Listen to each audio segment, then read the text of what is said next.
వసుదేవసుతం దేవం కంసచానూరమర్దనం దేవకీ పరమానందం కృష్ణం వందే జగద్గురుం కృష్ణం వందే జగద్గురుం తీర్త్వా మోహార్ణవం హత్వా రాగద్వేషాదిరాక్షసాన్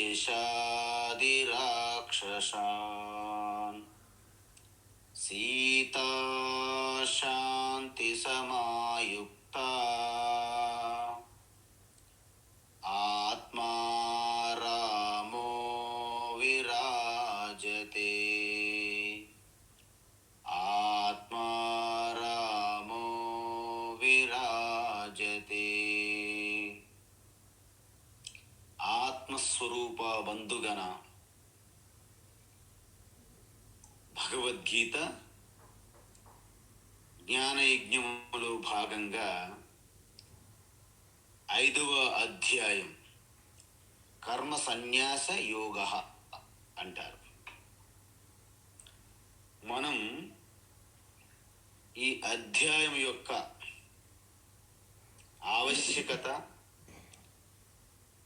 ప్రస్తావన గురించి నిన్న చూశాము. ఏ ఉపదేశం అయితే 2వ అధ్యాయము 3వ అధ్యాయము 4వ అధ్యాయములో చెప్పారో వాటి ఆధారంగా అర్జునునికి ఒక సందేహం కలిగినది.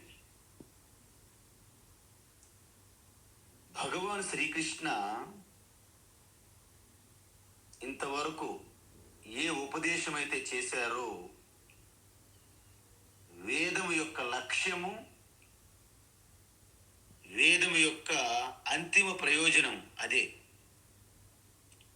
ప్రతి మనిషికి ఆనందం కోసం తపిస్తాడు, కానీ అందరూ ఒకే మార్గంలో వెళ్ళకుండా అనేక మార్గాల్లో వెతుకుతుంటారు శాంతి, సుఖం, ఆనందం కోసం, భద్రత కోసం. వేదము ఒక విచ్చలవిడిగా ఉన్న వాళ్ళకి ఒక ధార్మికమైనటువంటి ప్రవృత్తిలోకి తీసుకురావడానికి కామ్య కర్మలు కూడా ప్రవేశపెట్టినది. అంటే కోరికలతో కూడి కూడా కర్మలు చేయండి. మొట్టమొదటి కిండర్ గార్డెన్స్ స్కూల్ అనమాట అది. మెల్లమెల్లగా కామ్య కర్మలు తగ్గించి లోకోద్ధారణకై సమాజమే దృష్టిలో పెట్టుకొని కోరిక లేకుండా నిష్కామ కర్మలు చేస్తే అది మహాయజ్ఞం అవుతుందని చెప్పారు. ఈ కర్మలన్నీ చేసి చేసి మీకు ఎప్పటికీ కూడా కర్మ ఫలాలు శాశ్వతం కావు అని తెలుస్తుంది. అప్పుడు నాకు శాశ్వతమైనటువంటి నిత్య ఫలం కావాలి కదా. నిత్యము శాశ్వతం ఏంటి? మోక్షం. మరి మోక్ష ఫలం కావాలంటే కర్మల వలన సాధ్యం కాదా? కాదు అని స్పష్టం చెప్పింది వేదం. మరి కర్మల వలన నాకేమిటి లాభము అని మన ప్రశ్న. అయితే వేదం ఏమంటున్నదంటే, నువ్వు నిష్కామంగా ఈశ్వర అర్పణంగా నువ్వు కర్మలు చేస్తే నీ కళ్యాణము జరుగుతుంది, నీకు భౌతికమైన సంపద వస్తుంది, ఆధ్యాత్మిక సంపద అంటే అంతఃకరణ శుద్ధి జరుగుతుంది అని చెప్పింది. ఆధ్యాత్మిక సంపద అంటే అందరికీ చూపెట్టుకోవచ్చు, సార్. బయట భౌతిక సంపద అంటే అందరికీ చూపించుకోవచ్చు.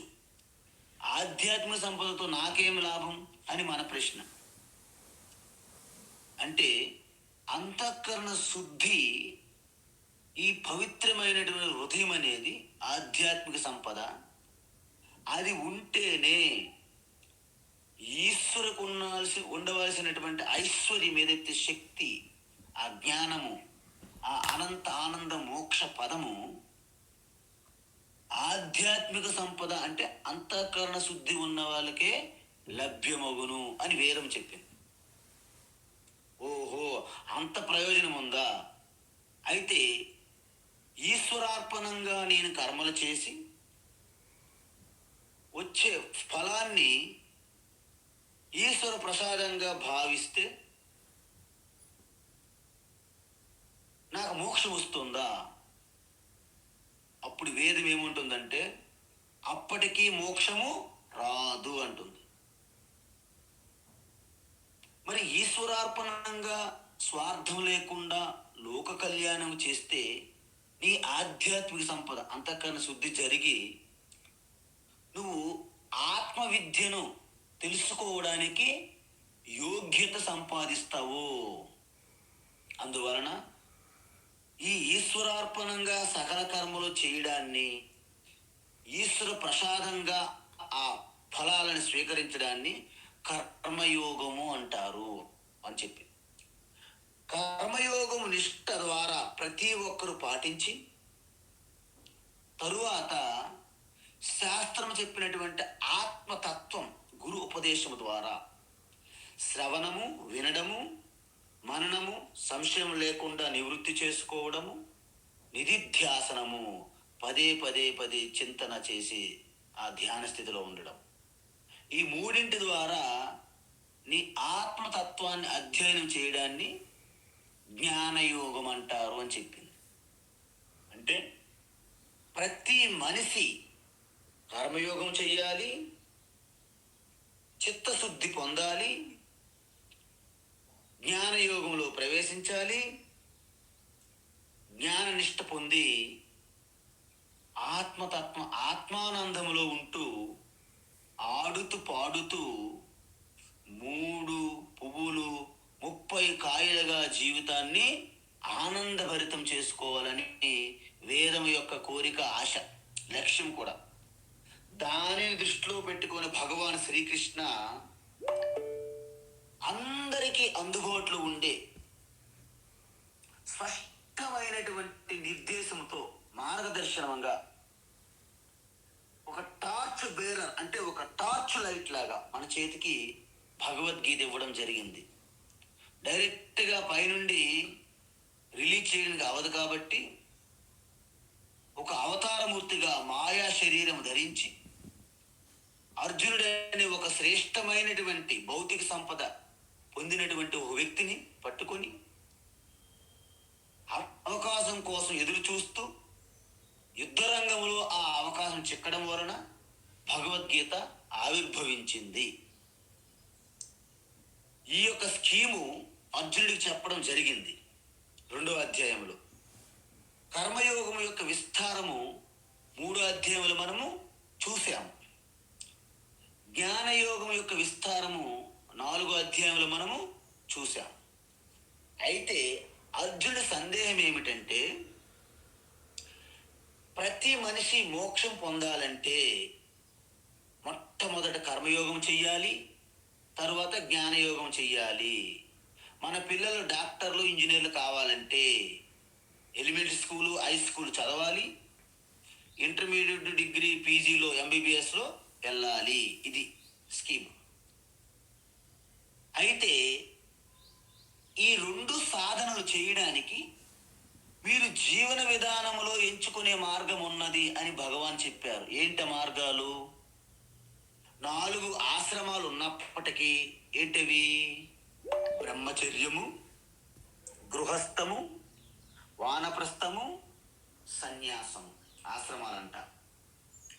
ఈ 4 ఉన్నప్పటికీ బ్రహ్మచర్య ఆశ్రమం అంటే విద్యార్థి దశ విద్య పూర్తి చేసుకొని గృహస్థులోకి వెళ్తారు కాబట్టి గృహస్థులో అంతర్భాగం అయిపోయింది బ్రహ్మచర్యం. అందుకే నేను చెప్తాను, గృహస్థులు కూడా బ్రహ్మచర్యం పాటించవచ్చును. బ్రహ్మచర్యం అంటే నిరంతరము మీ పరమాత్మయే మీ ఆత్మగా ఉన్నాడని స్మరణయే బ్రహ్మచర్యం. కాబట్టి బ్రహ్మచర్యాశ్రమం గృహస్థులో కలిసిపోయింది. మరి గృహస్థు నుంచి రిటైర్ అయిపోవడం అనే దాన్ని వానప్రస్థం అంటారు. వానప్రస్థం కాస్త సన్యాసికి ప్రిపరేషన్ అన్నమాట. అంటే వానప్రస్థ ఆశ్రమం అనేది సన్యాసాశ్రమంలో కలిసిపోయింది. ఇప్పుడు ఎన్ని వచ్చాయి? 2 వచ్చాయి. భగవాన్ శ్రీకృష్ణ ఏం చెప్తున్నారంటే, ఒకటి జీవన విధానం గృహస్థ అంటే హౌస్ హోల్డర్ లైఫ్, రెండవది సన్యాసాశ్రమము రెనౌన్సియేషన్ అంటారు, అంటే సన్యాసాశ్రమం స్వీకరించడం. ఈ రెండింటిలో మనకి ఎంచుకునే అవకాశం ఉన్నది. అందువలన అర్జునుడు ఏమంటున్నారు, మరి భగవాన్ మీరు ఒకసారి సన్యాసాశ్రమం గొప్పదంటున్నారు, మరొకసారి గృహస్థాశ్రమం కూడా గొప్పదంటున్నారు. ఈ రెండింటిలో ఏదో ఒకటి చెప్పండి అని అడగలేదు. ఆయనే అడుగుతున్నాడు, కర్మయోగం గొప్పదా జ్ఞానయోగం గొప్పదా అంటున్నారు. అదేవిధంగా సన్యాసాశ్రమం గొప్పదా గృహస్థాశ్రమం గొప్పదా అంటున్నారు. అయితే సన్యాసం కర్మణాం కృష్ణ పునర్యోగం చ సంససి అంటే సన్యాస యోగం అంటే సన్యాసాశ్రమము, యోగం అంటే కర్మయోగము, ఈ రెండింటిలో ఏది గొప్పది అంటున్నారు.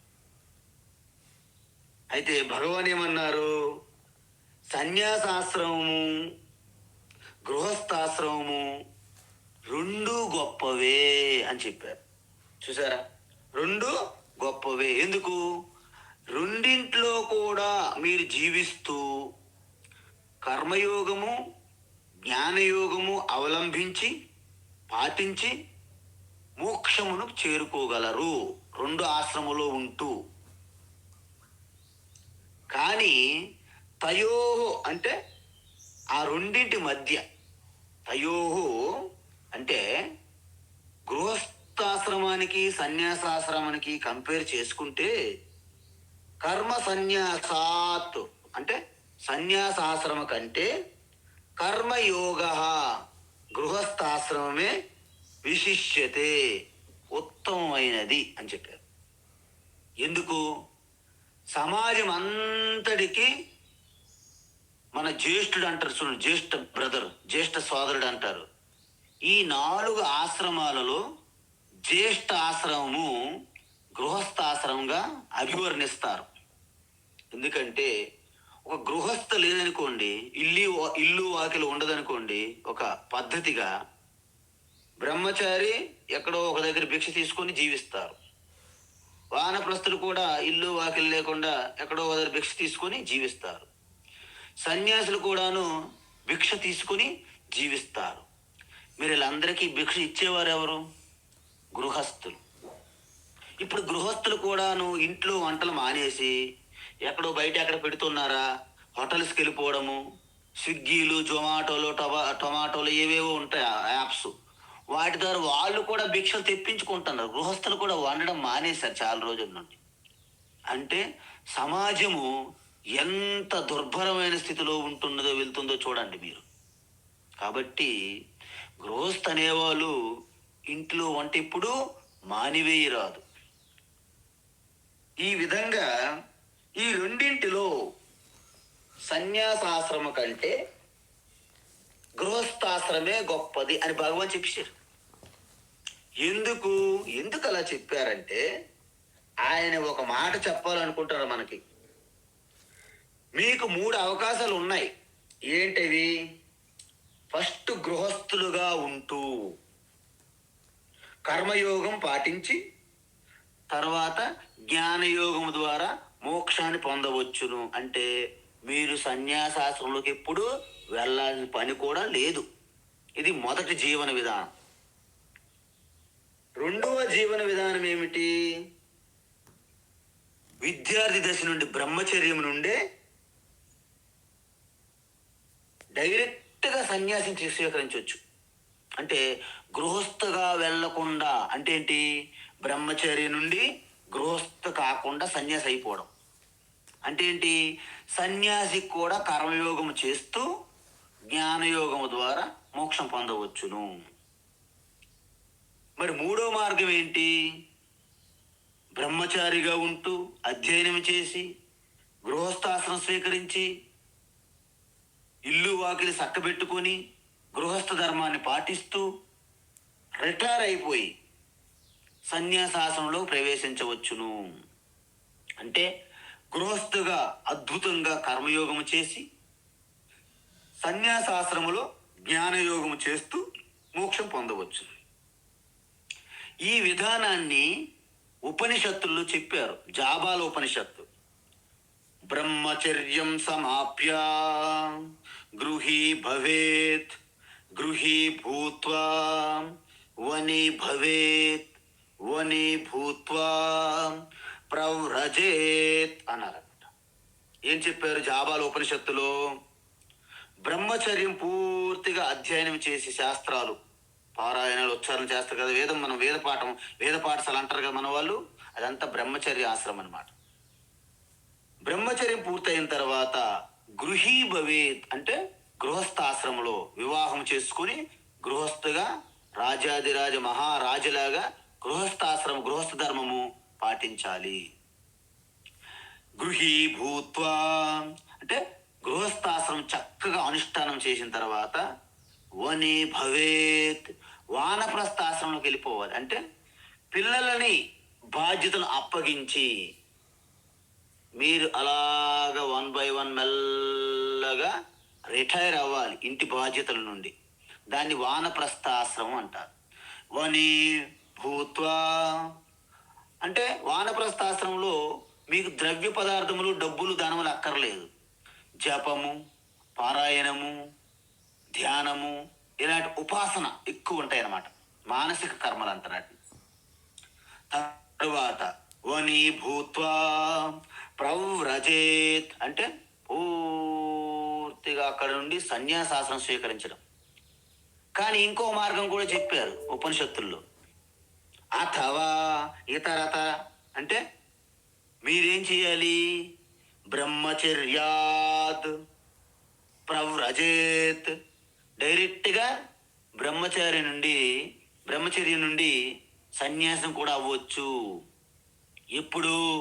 యదహరేవ విరజేత్ తదహరేవ ప్రవ్రజేత్ అన్నారనమాట శాస్త్రంలో. అంటే యదహరేవ విరజేత్ ఏ క్షణములోటైతే, ఏ సమయములో అయితే వివేకముతో కూడినటువంటి ఒక వైరాగ్య విరక్తి మీలో భావన కలిగినదో వెంటనే మీరు సన్యాసం స్వీకరించవచ్చును.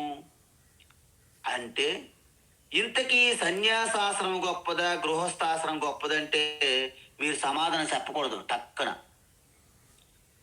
ఆ వ్యక్తి స్వభావం బట్టి ఆయన ఏ విధంగా యోగ్యులుగా ఉన్నారో దానిపైన ఆధారపడి ఉంటున్నాయి. చాలా మంది సన్యాసాశ్రమం గొప్పదని కబుర్లు చెప్తుంటారు చాలా మంది. అందుకే కొన్ని ఆశ్రమాల్లో గృహస్థులతో కలవకండి, వాళ్ళతో ఎక్కువగా మీరు వ్యవహారం చేయకండి, వాళ్ళతో మాట్లాడకండి, వాళ్ళ ఇళ్ళకి వెళ్ళకండి అని అనేక కండిషన్లు చెప్తుంటారు కొంతమంది, అందరు కాదు. అంటే గృహస్థాశ్రమాన్ని తక్కువగా చూస్తారు. కొంతమంది సన్యాసం గొప్పదాన్ని తీసుకొని ప్రిపేర్ అవ్వకుండా సన్యాసం తీసుకొని నరక యాతన అనుభవిస్తారు. ఎందుకు?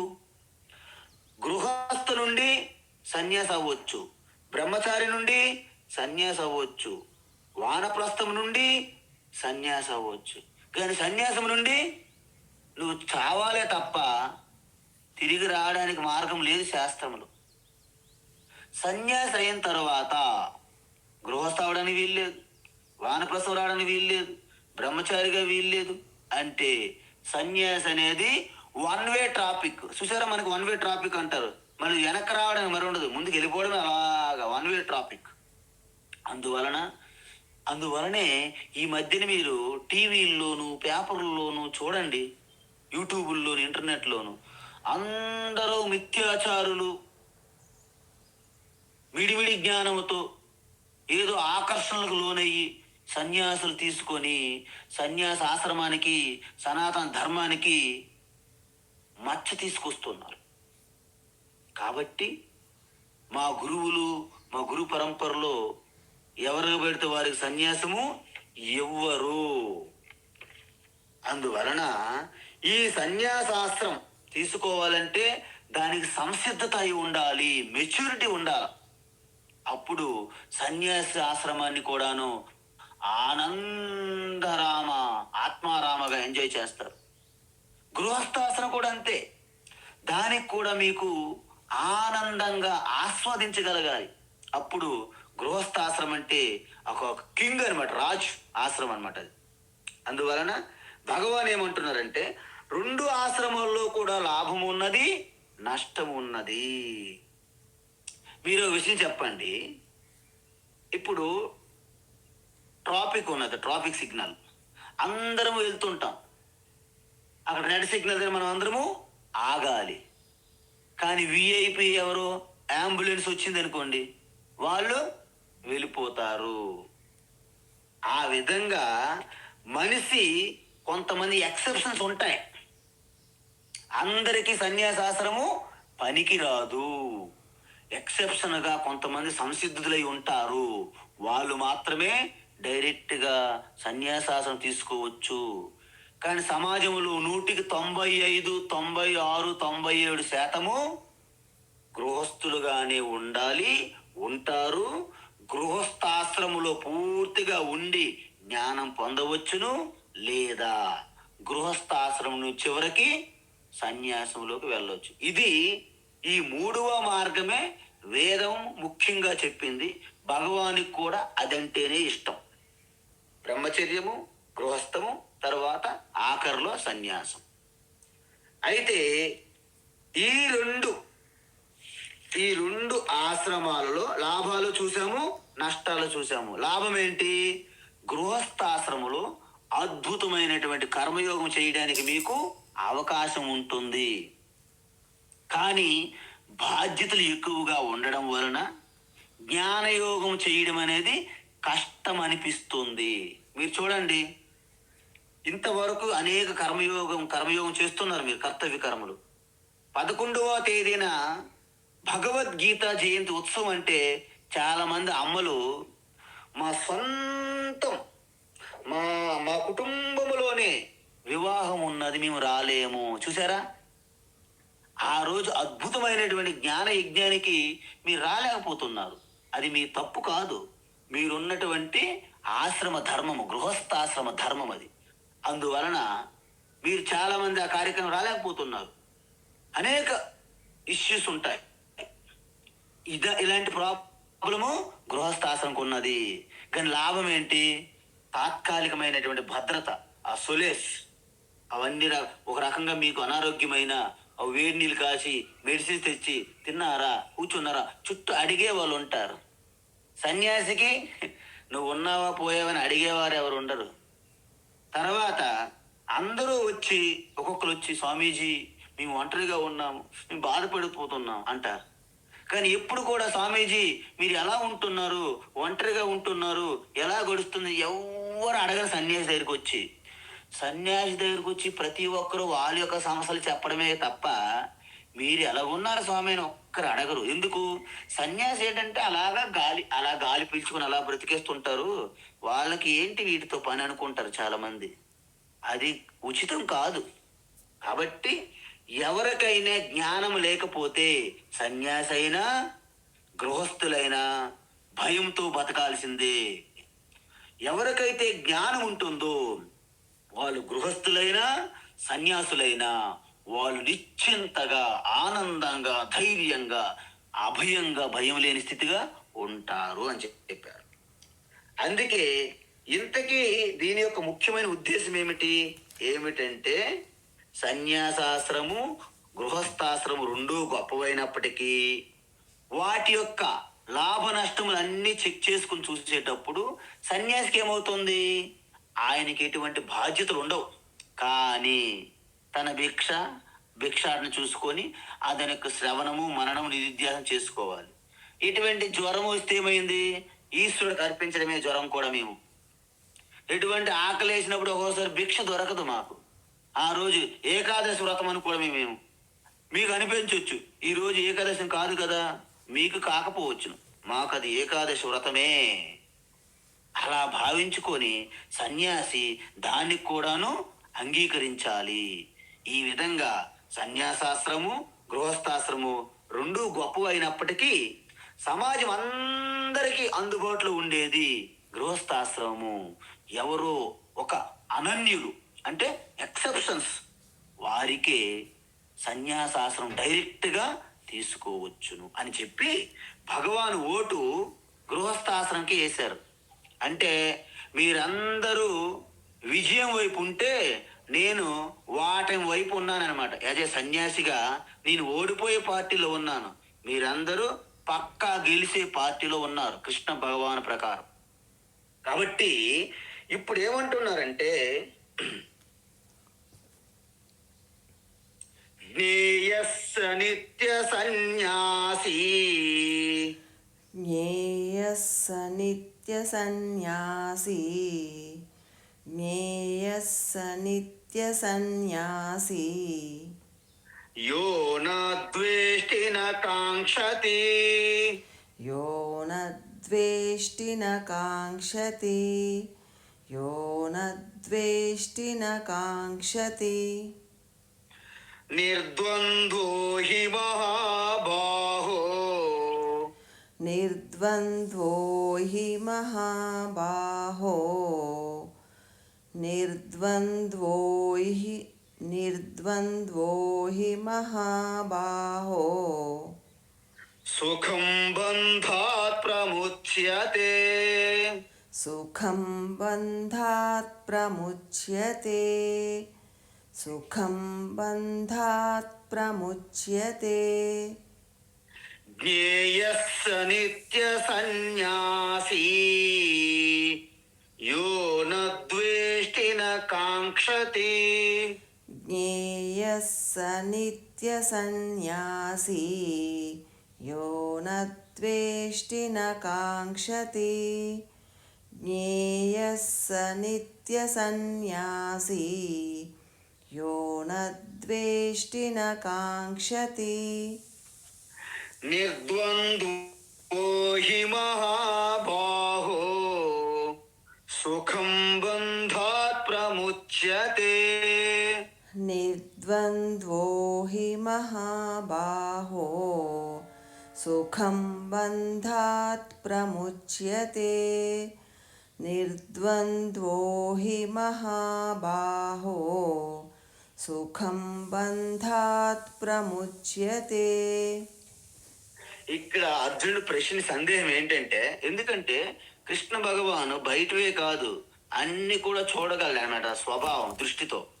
అర్జున్ డౌట్ ఏంటంటే, ఇది ఏదో బాగుంది, రెండూ బాగున్నాయి అన్నారు, కానీ సన్యాసాశ్రమం కంటే గృహస్థాశ్రము గొప్పదంటున్నారు, కానీ రెండింట్లో జీవన విధానములు ఉండి కూడా మోక్షం పొందవచ్చు కదా.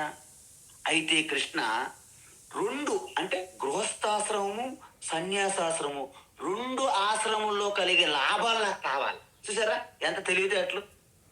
సన్యాసాశ్రమంలో లాభం ఉంది నష్టం ఉంది అన్నారు, గృహస్థాశ్రమంలో లాభం ఉంది నష్టం ఉంది అన్నారు. అర్జునుడికి అధిక తెలివితేటలు ఏంటంటే, గృహస్థాశ్రమంలో లాభం ఉన్నది కదా, ఆ లాభం నాకు కావాలి, సన్యాసాశ్రమంలో లాభం ఉన్నది అన్నారు కదా, ఆ లాభం నాకు కావాలి. ఈ రెండింటి యొక్క లాభం పొందే మార్గం ఏమైనా ఉన్నదంటారా కృష్ణ అని అడుగుతున్నట్టుందన్నమాట అర్జునుడు.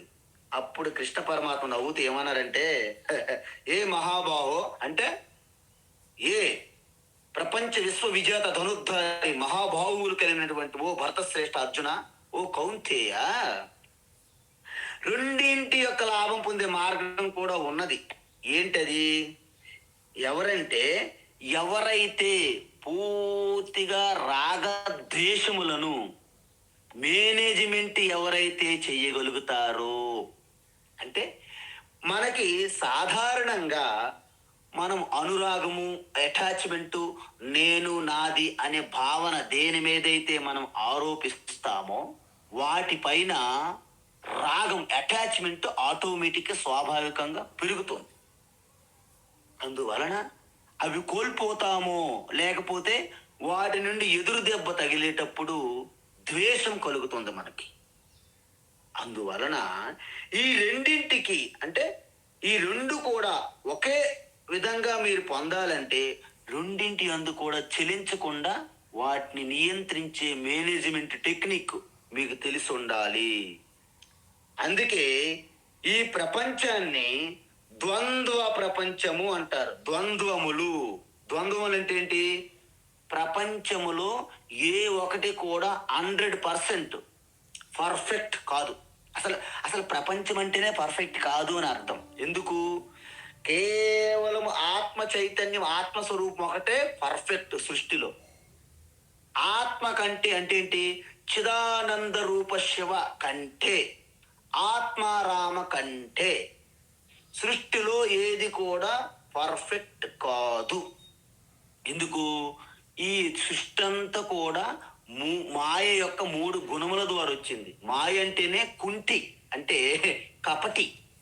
సో మాయ గుణముల ద్వారా వచ్చిన సృష్టి ఎప్పుడూ వికారాలు, మార్పులు, చేర్పులు జరుగుతుంటాయి.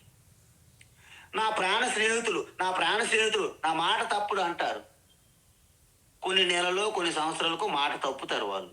అప్పుడు మీరు ఒక్కసారి అలాగా జస్ట్ కుమిలిపోతారు. ఎందుకు? నా ప్రాణ స్నేహితుడు మాట తప్పడం అనేది మనిషి లక్షణం.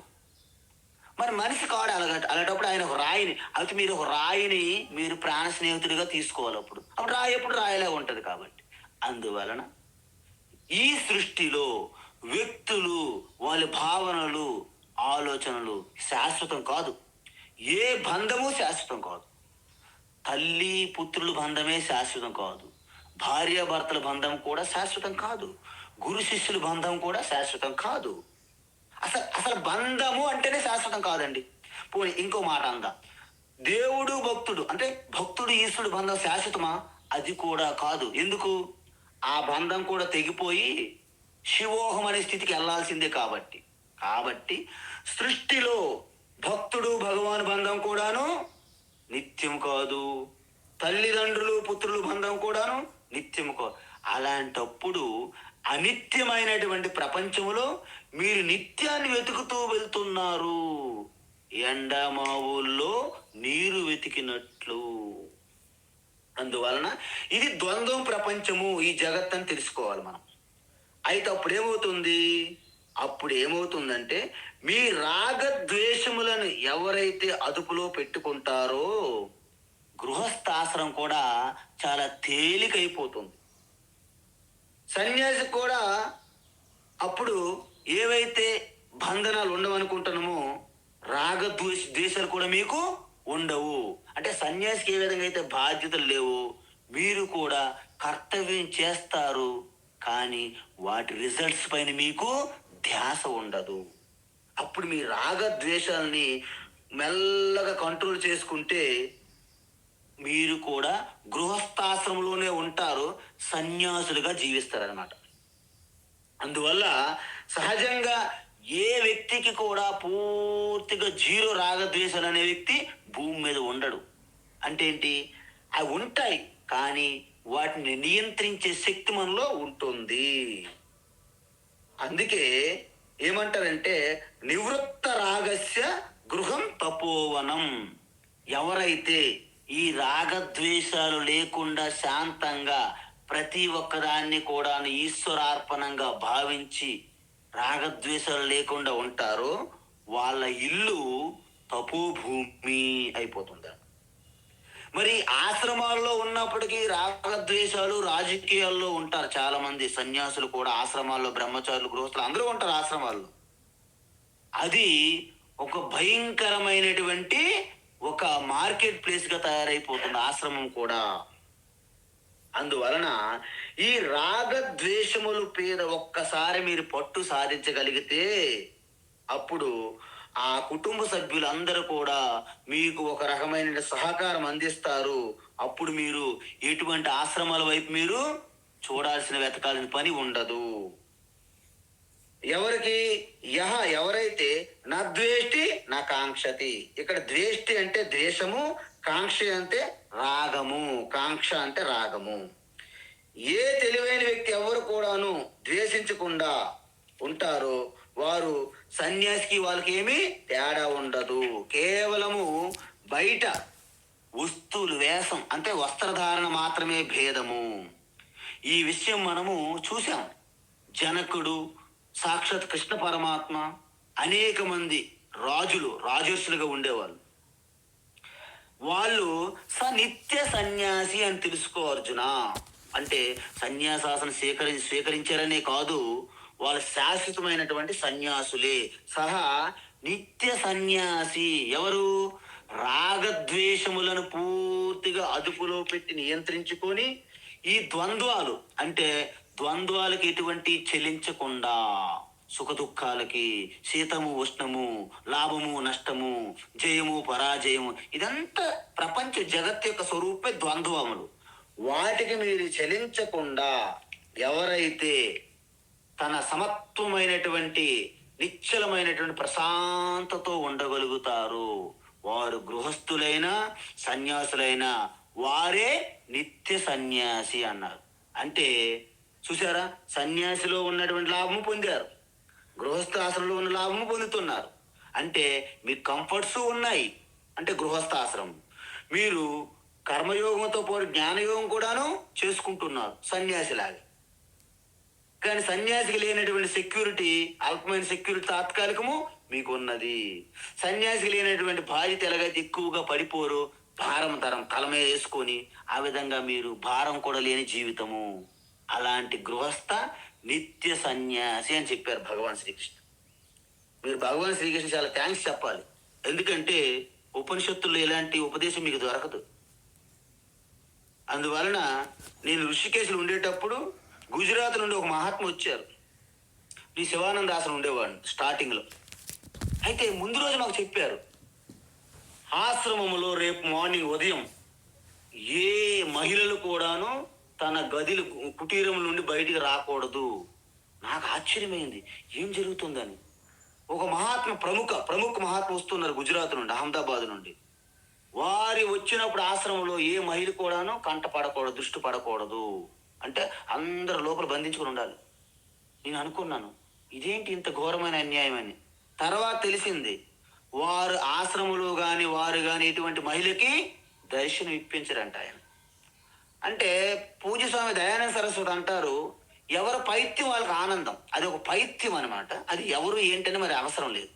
అంటే ఇలాంటివి ఉన్నాయి అందుకే చాలా మంది గృహస్థులు సన్యాసులకి నీచంగా తక్కువగా చూడడము, చాలా మంది సన్యాసులు గృహస్థులు తక్కువగా నీచంగా చూడడము, ఇదంతా కూడాను ఈ యొక్క బోర్డర్ ఏదైతే ఉందో, ఈ యొక్క గోడలు కట్టిబడి ఉన్న సమాజంలో వీటిని పూర్తిగా చిందర వందర చేసి మొత్తము పిండి చేయడమే శ్రీకృష్ణ భగవాన్ యొక్క లక్ష్యం అన్నమాట.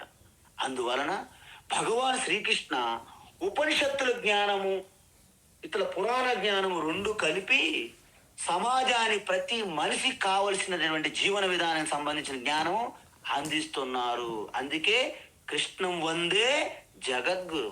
ఆయన పేరు జగద్గురు పెట్టుకొని మఠాలు పీఠాలు పెట్టుకొని పీఠాలకే పరిమితమై లేరు ఆయన. అందువల్ల మీరు చెప్పండి, ఈ బ్రహ్మ విద్య జ్ఞానయోగము కేవలము సన్యాసులకే ఉండేది కృష్ణ పరమాత్మ బయటకు వచ్చి చెప్పినంత వరకు. అంటే ఎవరికైనా కావాలంటే ఇల్లు వాకిలి విడిచిపెట్టి ఆశ్రమాలు గురువులకి ఆశ్రయిస్తేనే చెప్పేవాళ్ళు ఆ రోజుల్లో. అందుకే ఇప్పటికీ కూడా చూడండి, జగద్గురువులు అని పీఠాలు మఠాలు పెట్టుకొని వాళ్ళ మఠాలకే పరిమితం ఉంటారు. అప్పుడప్పుడు పున్నమి నాడు చంద్రుడిలా బయటకు వచ్చి అనుగ్రహ భాషణలు మాత్రమే ఇస్తారు. ఏమిస్తారు? మీరు నామం రాయండి, హరిహర నామాలు, శివకేశవ భేదము లేదు అని చెయ్యిలు ఊపుకుంటూ మీకు నామాలు రాయమని జపం చేయమని చెప్తారు. అదే మీకు జీవితం యొక్క మోక్షం అనేస్తారు లాస్ట్కి అవసరమైతే. అంటే మన కృష్ణ భగవాన్ ఏం చెప్పారంటే, ఈ కర్మయోగము సేవ చేస్తే అది ఎలిమెంటరీ స్కూలు, హై స్కూలు తత్వము. మీరు ఈశ్వర నామము జపము పారాయణము చేస్తే అది ఇంటర్మీడియట్ డిగ్రీ లెవెలు. తర్వాత భగవద్గీత ఉపనిషత్తుల యొక్క జ్ఞాన యజ్ఞం అంటే మీ ఆత్మస్వరూప జ్ఞానము అధ్యయనం చేస్తే అది పీజీ పిహెచ్డి. దీని ప్రకారంగా ఈ గురువులు పెద్ద గురువులు సమాజాన్ని ఎక్కడ వస్తున్నారు? కేవలం హై స్కూల్ లెవెల్లోనే ఆపేస్తున్నారు. మనం బిడ్డకి డాక్టర్ చేయాలంటే హై స్కూల్లో గోల్డ్ మెడల్ 20 గోల్డ్ మెడల్ సంపాదించిన డాక్టర్ కాలేడు కదా. ఇక్కడ డాక్టర్ అవడం అనేది మోక్షం కావాలంటే మీరు స్టెప్ బై స్టెప్ వెళ్ళాల్సిందే. గీతా జయంతి రోజు చెప్తాను. అంటే గీతా జయంతి యొక్క గొప్పతనం చెప్పేటప్పుడు అనేక గొప్ప విషయాలు, మంచి విషయాలు వస్తాయి. మీరు ఇంతకుముందు కొన్ని విని ఉండొచ్చు, వినకపోవచ్చు కూడా. కాబట్టి అందువలన కృష్ణ భగవాన్, శంకరాచార్యులు లాంటి వాళ్ళు మొత్తం వాటి యొక్క వ్యాఖ్యలు రాసి భారతదేశం అంతా సంచరించారు. వారిని స్ఫూర్తిగా తీసుకునే వివేకానంద స్వామి, చిన్మయానంద స్వామి, దయానంద స్వామి, మా గురువు గారు, వీళ్ళంతా ఈరోజు రామకృష్ణ మిషను, చిన్మయ మిషను, ఆర్ష విద్య గురుకులాలు చేస్తున్నటువంటి సేవ ఏ మఠాలు పీఠాలు కూడా చేయట్లేదు, వాళ్ళు జగద్గురువులుగా పెట్టుకున్నప్పటికీ. మీరే గమనించండి. ఈరోజు మీకు నేను భగవద్గీత ప్రతిరోజు చెప్తున్నానంటే కారణము జగద్గురు పీఠాలు కాదు, మఠాలు కాదు. మీరు గమనించాలి. ఏ వివేకానంద అయితే శక్తి, సామర్థ్యం, స్వేచ్ఛ ఆ బలాన్ని మాకు స్ఫూర్తిగా ప్రేరణగా అందించారో వారి ప్రేరణతోనే నేను చెప్తున్నాను, నిర్భయంగా చెప్తున్నాను. యజ సన్యాసి హిందీలో చెప్తారు, సర్వతంత్ర స్వతంత్ర నా సిర్పర కోయి అంటారనమాట. తులసీదాస్ రామచరిత మానసలో రాశారు. నారద అంటాడు ఒకసారి, నారద మహర్షి ఒకసారి. అందువలన మేము అత్యంత ఏమి లాభాపేక్ష లేకుండా మీ అందరికీ భగవద్గీత, కృష్ణ భగవాన్ యొక్క ఆ మిషన్, ఆయన యొక్క ప్లాను, ఆయన యొక్క పథకం మీ అందరికీ అందితే అదే మాకు బ్రహ్మానందం. కాబట్టి ఈ విధంగా చెప్పి ఎవరైతే మీరు చూడండి, సన్యాసులు కూడాను మీకు చెప్పాను చాలా వరకు, వాళ్ళు కూడా మిథ్యాచారులుగా చాలా మంది ఉంటారని. భజగోవిందంలో శంకరాచార్య స్వయంగా చెప్పారు. జటిలో ముండి లుంచిత కేశ కాషాయాంబర బహుకృత వేష పశ్యన్నపి చ న పశ్యతి మూఢః ఉదర నిమిత్తం బహుకృత వేష భజ గోవిందం భజ గోవిందం గోవిందం భజ మూఢమతే. ఏ మూఢమతే? నీవు జటిలో ఉండి అంటే మొత్తం ముండేం చేసుకొని మొత్తము అంత అంటే బోడి గుండు అంటారు చూసారా, గుండు బూడు గుండు గుండు గుండు అంటారు. అంటే మెరుస్తుంటది అనమాట. అంటే దానికి మంచి మంచి ఆయిల్లు కూడా రాసుకుంటూ గుండెను మెరిపిస్తుంటారు అనమాట. ఓహో బ్రహ్మ వచ్చేస్సు, మహాజ్ఞాని అని ఒక రకంగా తీర్చిదిద్దుతారన్నమాట ఆకర్షణకి. తర్వాత లుంచిత కేశ, జుట్టు గెడ్డములు అలాగా పీకేస్తుంటారు అనమాట తపస్సు అనేసి. కొంతమంది జటిలో ముండంటే ఒక జటలేస్తారు, కొంతమంది ముండేం చేస్తారు. ఇంకా అనేక పట్టు వస్త్రములు, అనేకమైన మాలలు, రకరకాల వేషధారణ. ఇవన్నీ ఏంటి? వాళ్ళందరికీ తెలుసు ఇదంతా ఆడంబరము, తాత్కాలికము, క్షణికమని. కానీ వాటిని పట్టుకుని వదలలేకపోతారనమాట. దీన్నే మిథ్యాచార అన్నారు భగవాన్ కృష్ణ 3వ అధ్యాయంలో. ఈ విధంగా మనం ఎవరమైతే మన స్వధర్మాన్ని, మన కర్తవ్యాన్ని ఈశ్వరార్పణగా పాటిస్తూ వచ్చిన ఫలాన్ని ప్రసాదంగా స్వీకరిస్తారు, దాన్ని కర్మయోగం చేస్తూ దాంతో పాటే జ్ఞానయోగం చేసే ఆ గృహస్థులు ఉన్నారు, వాళ్ళు ధన్యులు సుమా అని భగవాన్ చెప్పి, ధర్మబద్ధమైన వాటిగాను అంటే మీకు ఎప్పుడు అవి బంధించవు. అంటే కోరలు లేని పాముని ఎలాగైతే మనం మెడలో వేసుకొని తిరుగుతారో భగవాన్ శివలాగా మీరు. కర్పూర గౌరం కరుణావతారం సంసార సారం భుజగేంద్రహారం.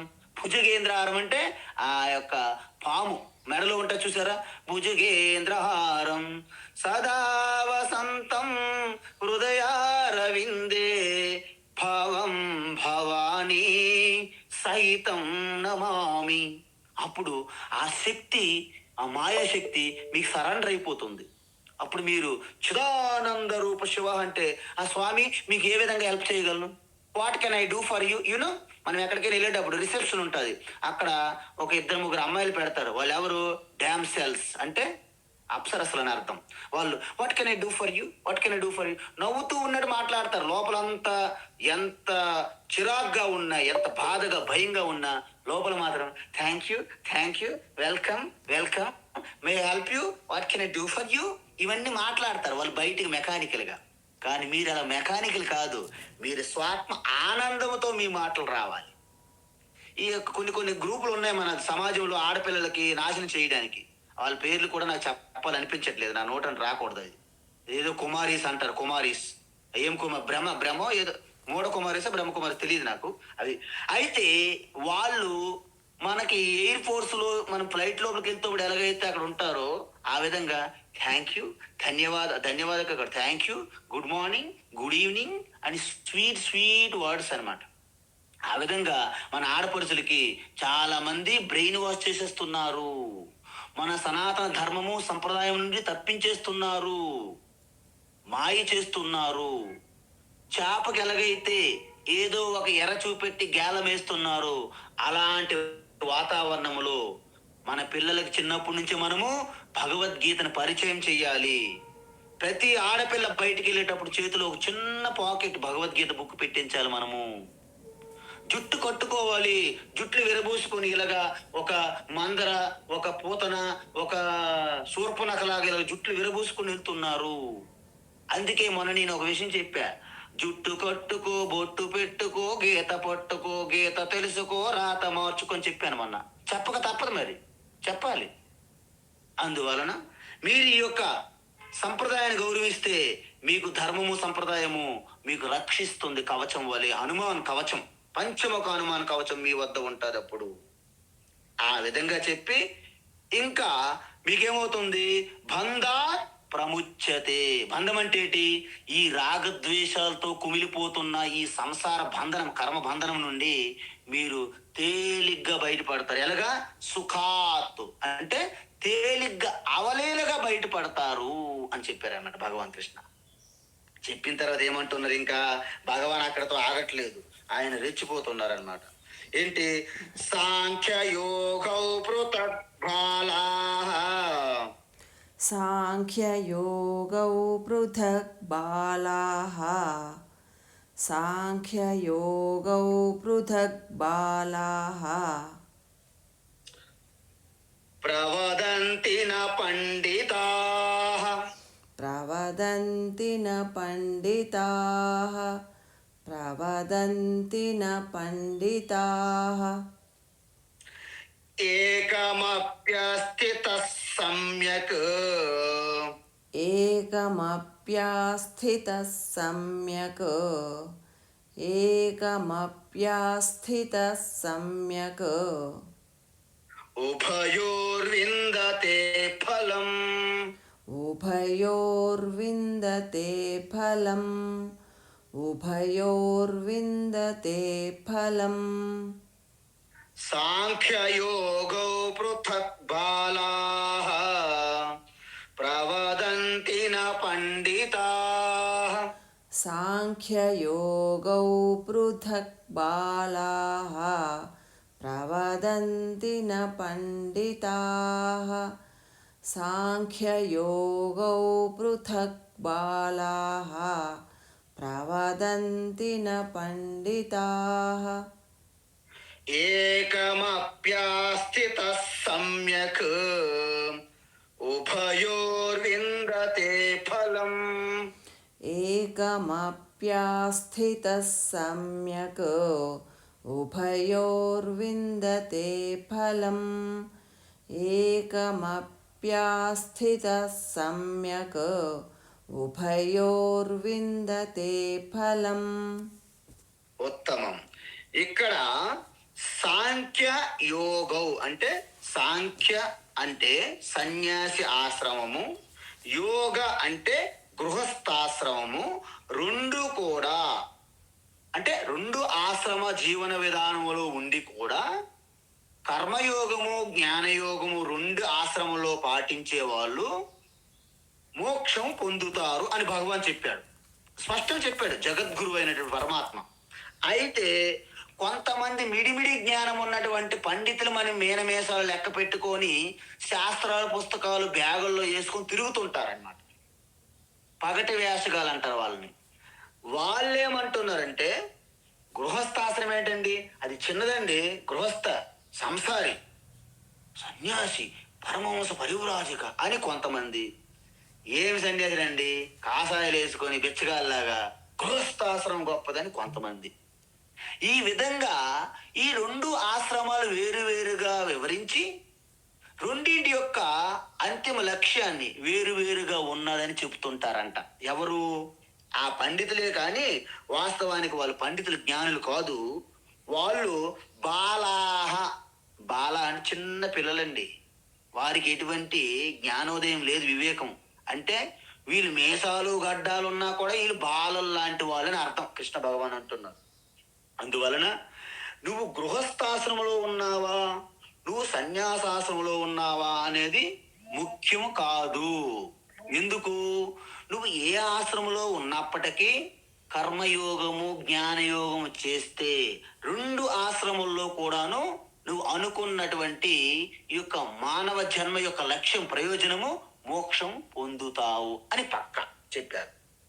అందువలన ఏకమప్యస్థిత సమ్యకు అంటే ఈ రెండు ఆశ్రమాలు ఏదో ఒక ఆశ్రమంలో మీరు చాలా నిష్ఠతో జీవించి ఈ కర్మయోగ జ్ఞానయోగ సాధన చేస్తే మీరు ఉభయోర్ విందతే ఫలం, రెండు ఆశ్రమంలో పొందే ఫలమే మీరు పొందుతారు. అయితే మీరు ఇక్కడ డౌట్, ఈ రెండు ఆశ్రమంలో పొందే ఫలం ఏంటి స్వామీజీ? నీ ఆత్మస్వరూప దర్శనమే ఫలం. కాబట్టి రెండు కూడా ఒకటి ఎక్కువ తక్కువ కాదు. ఆ రెండింటిని వేరువేరుగా చెప్పే వాళ్ళకి తత్వం తెలియదు అని అర్థం. అందువలన భగవాన్ ఏమంటున్నారంటే గృహస్థాశ్రమైనా సరే సన్యాసాశ్రమైనా సరే కర్మయోగము ద్వారా అంతఃకరణ శుద్ధి, జ్ఞానయోగము ద్వారా ఆత్మదర్శనముతో మోక్షం అనేది సాధ్యము. ఈ రెండు కూడాను ఎంచుకునే మార్గము లేదు. కానీ సన్యాసాశ్రమం జీవిస్తావా, గృహస్థులో జీవిస్తావా అనేది మీ చేతిలో ఎంచుకునే ఒక అవకాశం ఉన్నదని స్పష్టం చేశారు.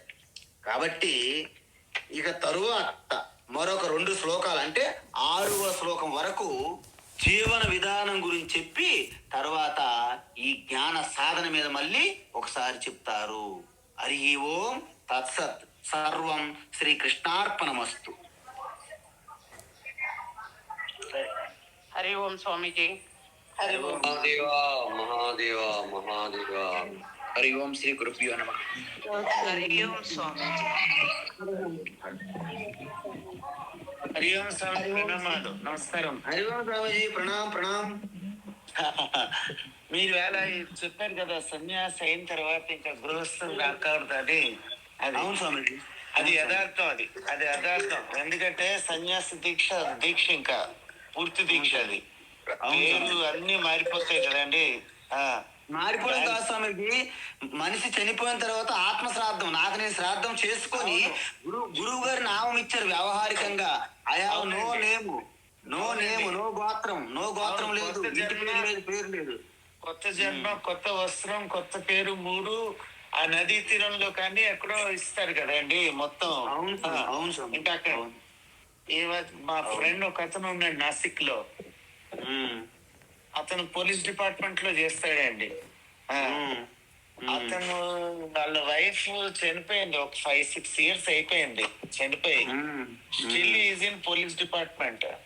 నేను మొన్న అప్పుడు డాక్టర్ సాబ్ క్యా కరు, ఐసా హోగి అంటే నేను అన్నాను, ఈ పిల్లలందరూ కొద్దిగా భక్తిగా మాట్లాడతాడు అనమాట. ఓ అద్భుతం. పెళ్లి చేసుకుంటా అంటే చేసుకో, లేకపోతే అవసరం లేదు. పెళ్లిడికి వచ్చిన పిల్లలు ఉన్నారు, ఇప్పుడేం పెళ్లి చేసుకుంటావు, ఇంకెలాగో 3 ఏళ్లలో రిటైర్ అయిపోతావు, హ్యాపీగా ఎక్కడైనా ఆధ్యాత్మికంగా వెళ్ళి అదని చెప్పేవాడిని అండి. అంటే పెళ్లి చేసుకుంటే చేసుకో, నీ ఇష్టం, అది నేను వద్దాను. కానీ దిస్ ఇస్ నాట్, ఇంకా మ్యారేజ్ చేసుకుంటే టైం కాదు, ఇంకా అయిపోయింది, పిల్లలు ఉన్నారు ఇంట్లో, ఇంకేం చేసుకుంటావు నువ్వు అనేవాడిని. వయసు వచ్చినాడు. తర్వాత కొద్ది రోజులు పోయిన తర్వాత మేము షాదీ కరుంగా షాదీ నైకియా ఇది అనండి. మొన్న నేను నాసిక్ వెళ్ళానండి. ఆశ్చర్యం ఏంటంటే నాకు చెప్పలేదు, వేరే వాళ్ళు చెప్పారు. కొన్ని దారి తప్పాడు, ఇది అది నీకు చెప్పలేదు, చెప్తాడు మెల్లిగా అన్నాడు. నాకు తర్వాత చెప్పాడు, స్వామీజీ మే క్యా కరూ, షాదీ కన్నా చాహతా అన్నాడు. అది క్యా దేర్ కే బాద్ క్యా సోచ్ రహా అన్నాను. नहीं बहुत मुश्किल हो रहा है, शादी कर लेता हूँ, एक अच्छा बच्ची मिला, थोड़ा उम्र का फर्क है, ఇది అదని చెప్పాడు. తెర చూస్తే ఆవిడ ఒక సాధ్వి అండి. ఆవిడేమో ఈయన పెళ్లి చేసుకుంటుంది. మళ్ళీ సన్యాసం తీసుకుంది, సన్యాసం కూడా వదిలిపెట్టేసి నేను అలా ఎలా చేసుకుంటుంది ఆవిడ సన్యాస దీక్ష తీసుకున్నాక. అంటేనే उनको भी कुछ प्रॉब्लम है, शादी कर ले रहा हूँ, मैं क्या करूँ तुम्हारा सरदर्द मैं क्या बोलूं, जाओ मजा करो. స్వామీజీ ఒక మాట నేను చాలా మంది గృహస్థులను చూస్తుంటే వీళ్ళు సన్యాసుల కంటే ఇదే గొప్ప కదా అనిపిస్తుంది. ఎందుకంటే సన్యాసి అంటే నీవు ఆత్మ ఆనందముతో నిరంతరం ఉండాలి. నేను ఏ రోజైతే ఋషికేశులు అడుగు పెట్టానో ఆ రోజు ఎంత తీవ్రమైన కోరికతో సన్యాసం తీసుకోవాలని ఉందో ఇప్పటి వరకు అదే తీవ్రత పెరుగుతుంది తప్ప తగ్గలేదు సన్యాసి మీద. అవునండి. అంటే సన్యాసి ఏదో ఎవరో ఫ్యాసినేట్ అయిపోయి వివేకానంద స్వామి, ఆనందమయ మాతాజీ వాళ్ళు గొప్పలు, శారదాదేవి లేకపోతే శివానంద, దయానంద ఇలాగా వాళ్ళని చూసుకొని మనము రంగంలో దిగిపోతే ఏమవుతుంది? సర్వ